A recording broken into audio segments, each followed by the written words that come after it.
Bonjour Didier, baptisé après le Figaro, pardon. Comment tu te sens avant ton dernier match en équipe de France après 14 ans? Et est-ce que le match de mardi a hanté nuit jusqu'à maintenant?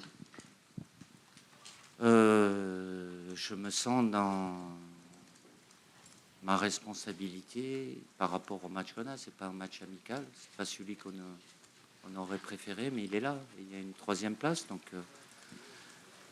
j'ai le devoir avec mon staff, et les joueurs l'ont aussi, de tout faire pour atteindre ce dernier objectif, qui est peut-être certainement moins important, mais je le répète, c'est pas, on est là, que les Anglais n'aient pas envie de le jouer, et que nous, pas plus, mais il est là, il est prévu, il y a un objectif, donc voilà, c'est ce qui occupe mon esprit. Après mes nuits, évidemment, quand il y a victoire et des sourires et de la joie, c'est des moments merveilleux. Quand c'est pas le cas, c'est moins agréable, mais il faut l'accepter. Et j'ai pas, au cas où, je préfère vous le redire. Après, j'aurai des questions sur le match, le dernier match. L'équipe d'Espagne a été meilleure que nous. Voilà, avec paradoxalement des datas sur le plan athlétique de notre côté en termes de distance et d'intensité de course qui sont bonnes. Donc c'est un autre domaine. C'est certainement une partie de notre faute, c'est-à-dire le domaine technique.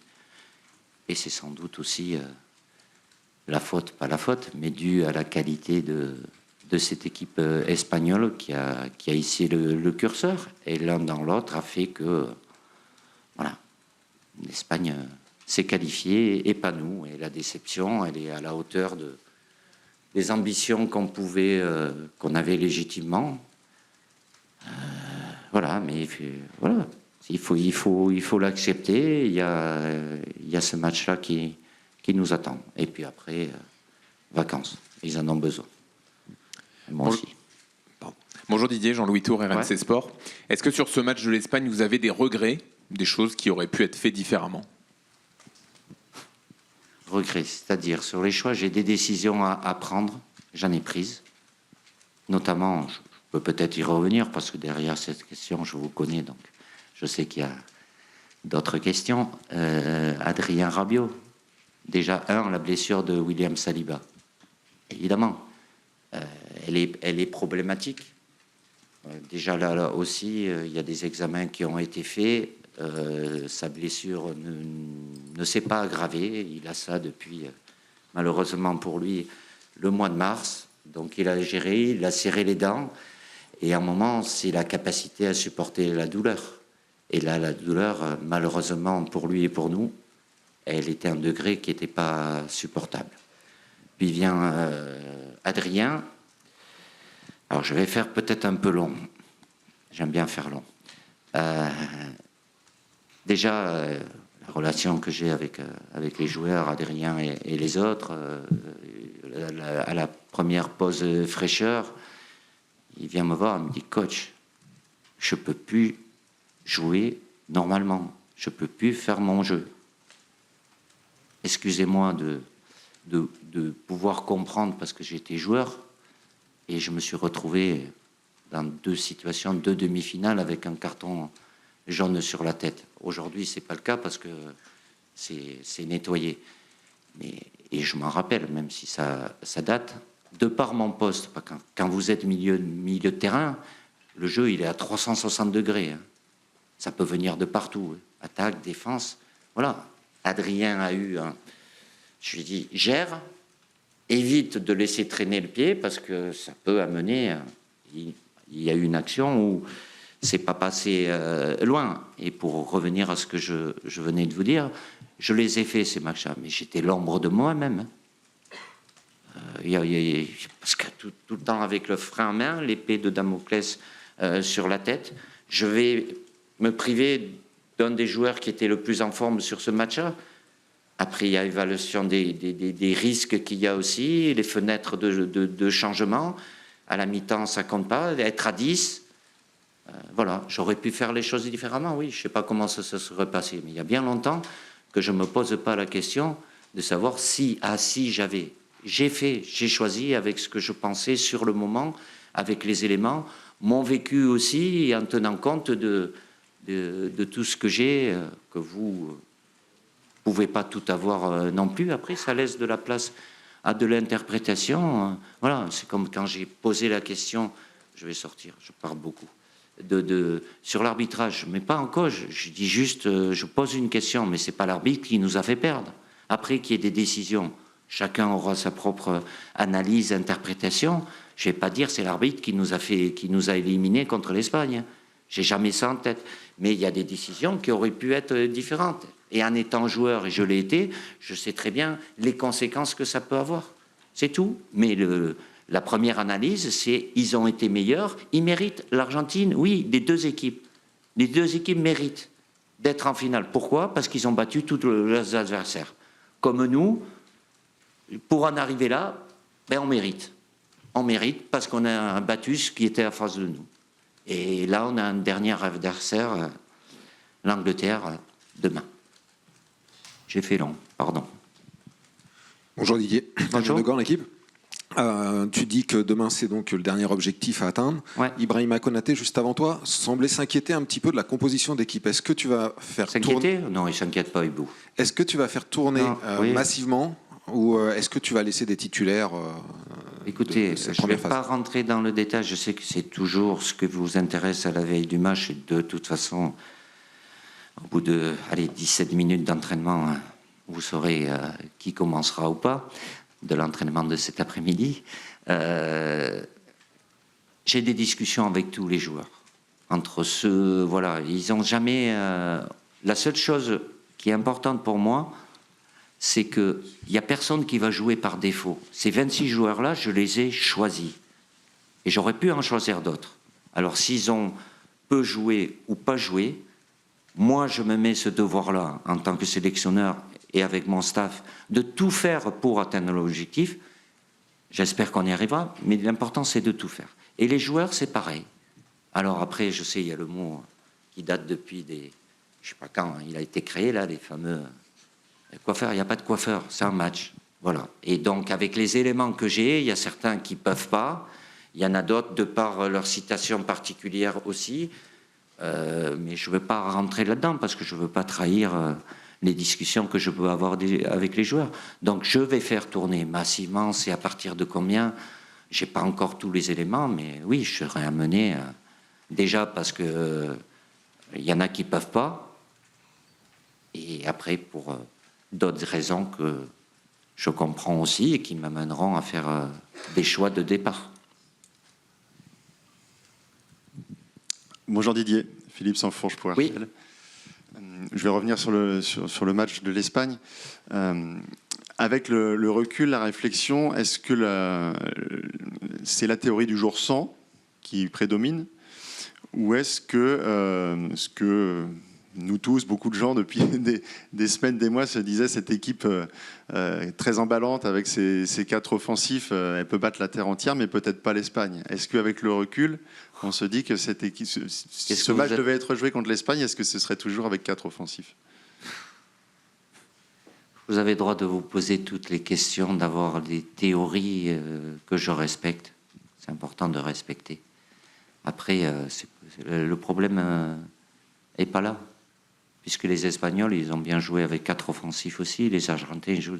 Après, c'est une question d'équilibre. Est-ce qu'on a mal défendu ? On aurait pu mieux défendre, mais est-ce qu'on a bien attaqué ? Non, on n'a pas pu. Parce qu'on a eu du déchet, parce que l'adversaire a fait en sorte qu'on ait plus de déchets. Donc là-dessus, pour moi, il n'y a pas de... Mais libre à tout à chacun de pouvoir avoir une analyse qui est différente.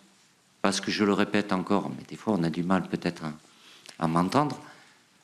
À Doha, on fait la finale, on avait 4 joueurs offensifs. Voilà. Est-ce que ça nous a empêchés d'aller en finale ? Non. Est-ce qu'on l'a gagné ? Non. Voilà. C'est un choix que je fais. J'ai choisi aussi par rapport à ce choix initial, même s'il peut avoir en cours de match des des options. Je le fais pas par rapport à moi, de dire oui, maintenant, d'un seul coup, je vais être un entraîneur offensif. Non, parce que je pense que c'était le bon choix. Qu'on n'y soit pas arrivé, certes, mais ça ne remet pas en cause tout ce qui a été fait avant. Mais là, c'est pas passé. Alors, jour 100, peut-être, parce qu'aussi, il y a un adversaire qui a été à un niveau largement supérieur de ce qu'il avait fait avant. Et les deux amènent, malheureusement, à une défaite pour nous. Bonjour Didier, Martin Oui. Mosnier, Eurosport. Les critiques ont été parfois très dures à votre égard depuis la défaite face à l'Espagne. Je ne les écoute pas, je ne les lis pas. Donc, Ah. merci de me le dire quand même. J'imagine bien. Il y a Christophe Dugarry notamment qui Alors là, zapper tout de suite, c'est plus simple. Non mais, Non mais, il n'y a pas de non mais. Next. ceux qui vous disent que vous avez gagné une compétition sur 6, qu'est-ce que vous avez à leur répondre aujourd'hui au moment où justement votre mandat se Je ne vais termine? pas répondre. Qu'est-ce que vous voulez que je réponde à ça, sincèrement? Je me mets sans me prendre pour un autre. Si j'allais chercher... Je suis désolé, je n'ai pas forcément les mêmes références que vous, même si, comme je le dis, tout à chacun, que ce soit un journaliste, un ancien joueur, ils peuvent dire ce qu'ils veulent. Ça me pose pas de problème. Mais ne me faites pas le service après-vente. Je suis pas là pour ça, quoi. C'est tout. Bonjour Didier, Dominique Serac, le Parisien, parmi les joueurs disponibles ou pas, est-ce que Kylian Mbappé, demain, il sera titulaire? Il est disponible. C'est plus court. Là. Pourquoi vous n'allez pas chercher des personnes qui disent des choses bien? Vous prenez toujours la personne qui dit des choses mal. Ah, ma réaction. Oh, magnifique. Ouais, vous trouvez? Oh, ça va intéresser beaucoup de monde de savoir que la relation est parfaite. Germando Barro de la cadena COPE para España. Le quería hacer dos preguntas. Se ha hablado estos días, sobre todo en medios franceses, sobre un presunto problema con Ousmane Dembélé en el descanso del partido contra España, que al parecer había cuestionado tácticamente sus planteamientos. Quería saber si hay algo de verdad en ello. No. ¿No es verdad? ¿O No. Ha hablado después el primer tiempo sul hecho de hacer el pressing, que no lo habíamos hecho bien, nada de táctica o así, es solo es normal que los jugadores puedan hablar después del primer tiempo, cuando hay también la pausa hidratación. Y quería preguntarle también, se dice mucho que el tercer y cuarto puesto es un problema, que nadie quiere jugar este partido. ¿Usted cómo lo enfoca? Tenemos que jugar y respetar el juego. Sin duda, si no hay este partido a jugar, va bien para la Inglaterra, para nosotros, pero es la Copa del Mundo y hay como objetivo el tercer puesto y vamos a hacer todo para llegar a este último objetivo. Bonjour Didier, Jean-François Oui. Perras, JDD. Évidemment, vous êtes dedans, nous on est dehors, donc vous avez peut-être des choses à nous dire sur le mondial de Michael Olise. Nous, on a vu un joueur qui était extraordinaire lors des premières rencontres et qui a eu tendance à baisser de niveau. Alors, je ne sais pas si c'était l'adversité ou pas, vous allez peut-être nous le dire, mais pourquoi Michael Olise a débuté aussi bien en enchantant le monde entier du football et puis a terminé la Coupe du Monde de façon beaucoup plus difficile? Merci. Alors, Michael, je vous trouve un peu sévère après sur le match contre l'Espagne, qu'il n'ait pas été à son meilleur niveau. Oui, comme d'autres joueurs. Les 3 matchs avant, bon, il peut toujours faire des choses moins bien, mais vous imaginez aussi, là aujourd'hui, tout le monde le connaît. Il y en a beaucoup qui le connaissaient, déjà avec la saison qu'il a faite, avec le Bayern de Munich. J'en ai parlé longuement avec lui, sans rentrer dans les secrets. Il a fait des très bons Jeux Olympiques.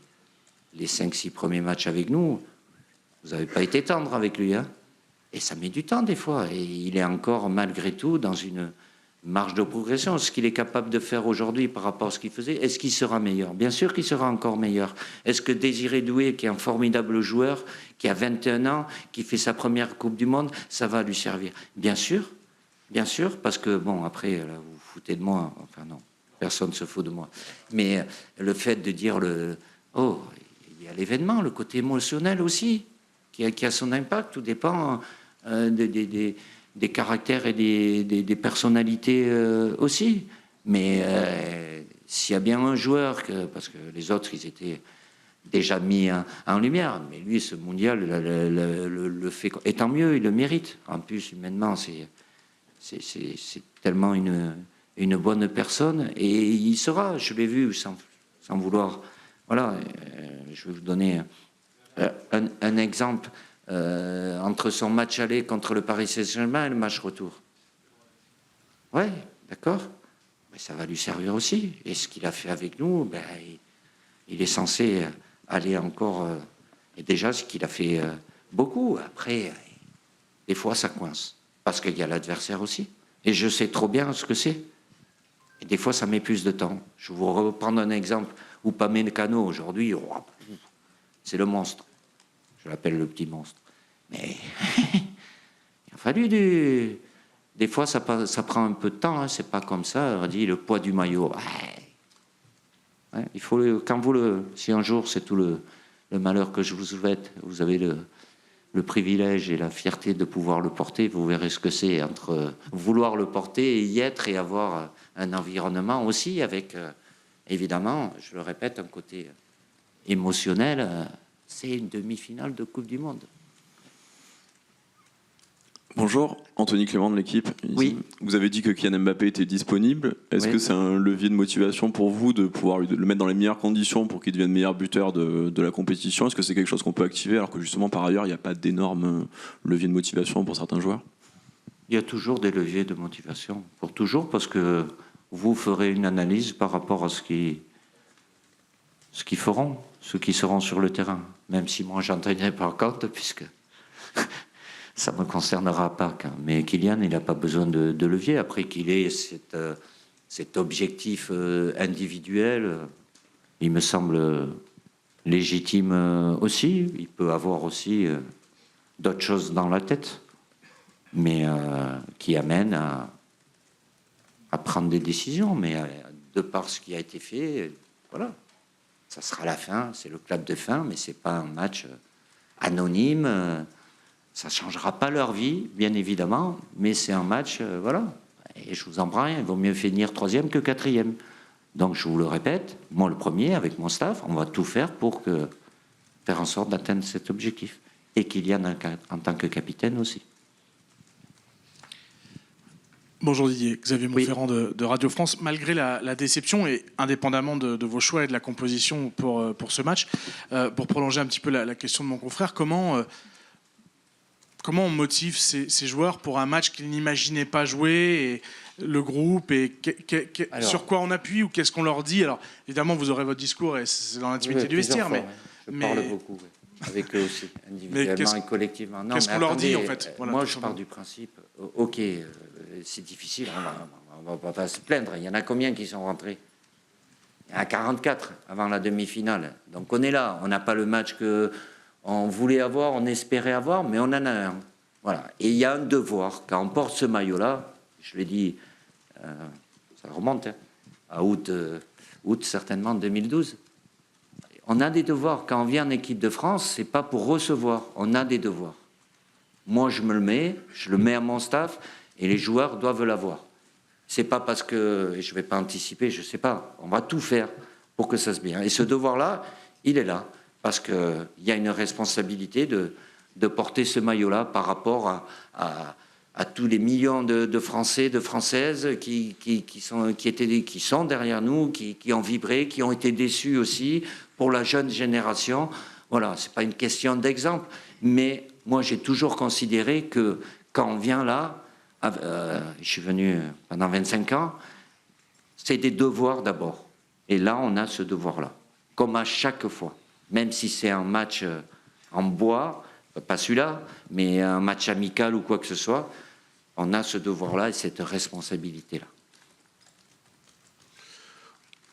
Hola, buenas tardes, Mr. Juan Carlos Ibarrarán de Tigo Sports. todos los años que lleva, lo profesional que ha sido como jugador, hoy como técnico, uno de los mejores técnicos a nivel mundial, Mister.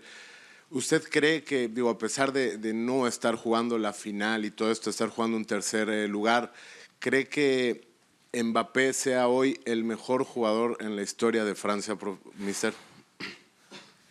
Gracias. Gracias de la demanda. Hay una cosa que no me gusta, es comparar. Sobre todo momentos distintos, generación distinta, mucha más, ¿cómo se dice? Opuestos. Para los jóvenes hoy, que tienen, no lo sé, 15, 20 años, los jugadores más importantes son los jugadores de esta Copa del Mundo. Para los viejos, como yo, preferían 98. Hemos tenido 2018, que ha sido un momento importante. Es una situación de generación. Me va todo bien. Para mí, una victoria no va a comparar con una otra. Una victoria más una victoria hace dos victorias.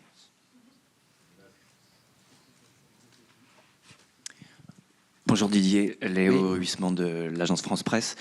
Au-delà du contexte très particulier de ce match, dans quel état d'esprit vous vous trouvez, vous, personnellement, voilà, dans ce qui peut être le dernier match, en tout cas à la tête? Oui, ça c'est clair. Merci. Non, après, dans ma tête, oui, mais je sais très bien que le clap de fin, c'est demain. J'ai besoin, sans faire pleurer personne, et je ne pense pas qu'il y a personne qui pleurera ici.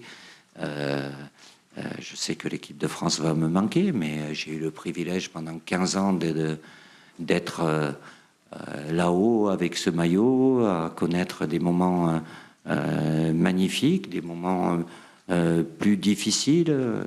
Voilà, le clap, il arrive, voilà. Mais la vie continue, et je ne sais pas de quoi elle sera faite, mais je suis d'une nature positive, je sais que ça sera bien aussi. Mais voilà, quand l'équipe de France, avec tout ce que ça peut comporter dans ma vie professionnelle, c'est la plus belle chose qui me soit arrivée. Elle a pris 25 ans de ma vie, 25 ans dans une vie d'un homme ou d'une femme. Ça marque. Et ça marque encore plus parce que, évidemment, il reste des souvenirs inoubliables. Mais l'important, c'est toujours devant soi. On va prendre une dernière question. Oui, Didier, tu viens d'en parler de devoir. Ibrahima s'est présenté face à la presse. Kylian a beaucoup parlé pendant la Coupe du Monde. Là, depuis la défaite, on n'a pas vu les cadres. Il y a une absence d'explication. Comment tu l'expliques? C'est juste Une absence d'explication, comment je l'explique? Après, il y a tellement d'obligations. Je fais en sorte qui ont mené, même si c'est la partie... voilà, c'est pas des contraintes de par...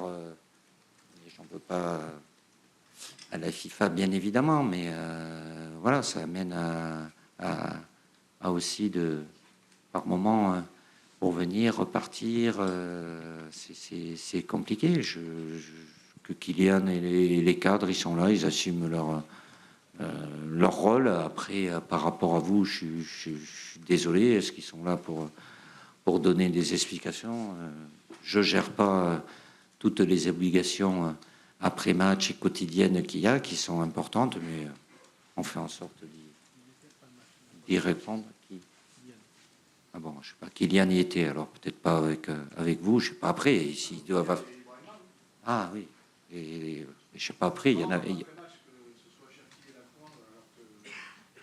Alors là, c'était sur une question qui est un peu différente. Je sais pas, je pourrais t'expliquer les 32 interviews qu'on doit faire avec les détenteurs de droits, qui ont la priorité pour demander des joueurs. Je un sais débat pas. qui est un peu différent. Je suis désolé, j'ai du mal à répondre parce que je ne sais pas qui parle à qui et je ne sais pas qui dit quoi. Donc, mis à part ça, après, que vous n'ayez pas la personne que vous attendez, je peux comprendre, comme la situation qui était plutôt gênante avant le match contre le Maroc. Ils n'ont pas eu assez de questions. Ce n'est pas votre cas, mais bon, il y a des situations. Après, c'est votre monde, même si c'est autour et c'est une place qui prend beaucoup de temps. Fait en sorte de pouvoir répondre aux demandes. Après, qu'elles ne soient pas à 100% pour chacun d'entre vous, je peux le comprendre aussi. Merci. Merci.